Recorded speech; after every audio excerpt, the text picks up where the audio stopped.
Bro. Alright, G. So I just letting y'all know, I borrowed these comics from the local library on everything. I swore to God that comics were fake. I've been looking for them all 29 years of my life. I've heard nothing but people talking about, oh, up in the Marvel movies, the comics is the same way. So I tried to find them online, I never found them. So I'm like, they're lying about the comics. They have to be. They have to be lying about the comics. Because I've been looking for comics and I've never seen comics until one day I'm at the library strolling. And all of a sudden, it's like I found a holy grail.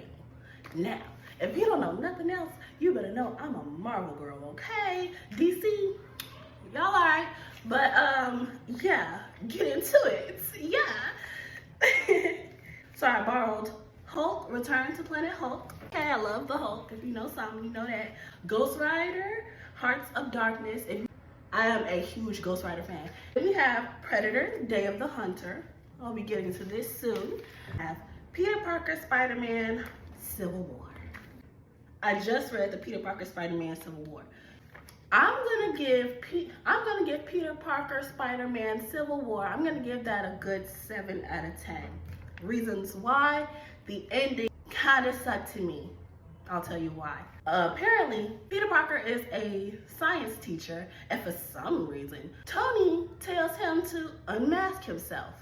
Like, show everybody his real identity. I don't know why, but that's what he done told him. So in doing so, he puts everybody in jeopardy. Aunt May in jeopardy, Mary Jane in jeopardy. People is after this man. Because he just unmasked himself, now all his villains is coming after him. They all literally teamed up in trying to kill him.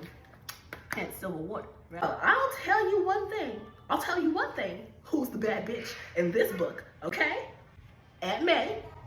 I will not tell you why. If you're Aunt May, I'll just give y'all a little hint. Y'all thought, okay, you thought that she was gone. Get me, I got you.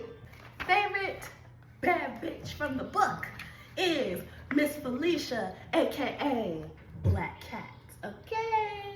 Miss Girl wasn't playing no games up in here. She wasn't playing about her Pete. She was not playing about Pete, okay? She never did. Oh, she was such a bad bitch up in this book. But I have to say, my favorite villain in this book is Chameleon. Because Chameleon was the one who organized this whole thing, got all the villains to band together and, you know, fuck up Spider-Man. However, he wasn't a criminal mastermind, of course. He didn't rightfully put it together. I gave it a 7 out of 10 because maybe I was just comparing it to the first comic book I read, which was Infinity Warps. Infinity Warps had action through every page to the very end. This one was it got very slow. I would say it got slow after Peter got really towed up by a rhino. Yeah, it got slow after that. So then you see May's point of view, you know, how she first brought Peter home to be, you know, basically their new son after his parents died.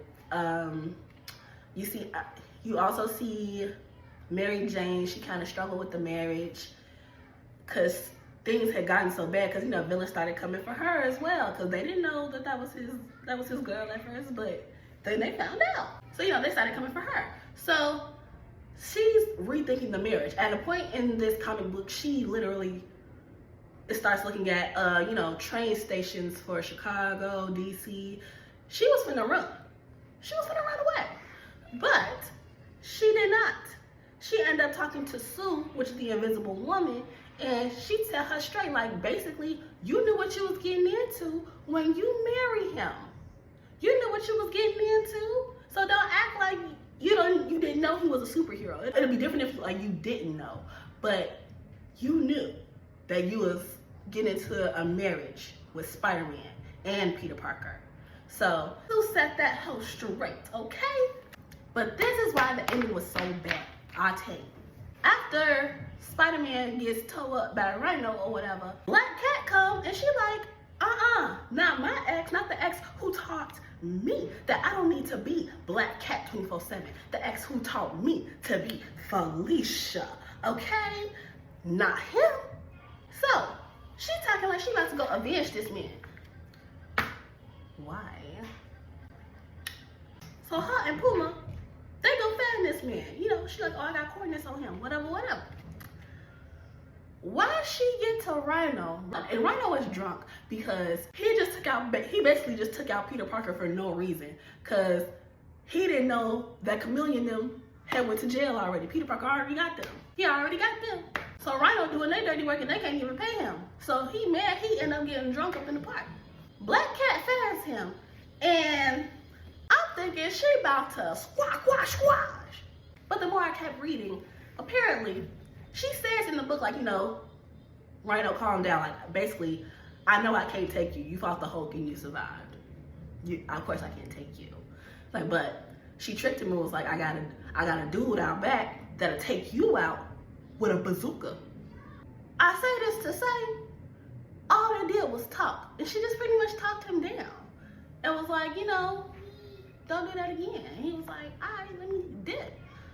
Like, that's not the ending I was expecting. I was expecting a big fight. I was expecting a huge civil war, for which there was, like, in the middle, but it got so sentimental, I would say, towards the middle of the book and also at the end. Black Cat told Rhino to get on, even though Rhino had did his job.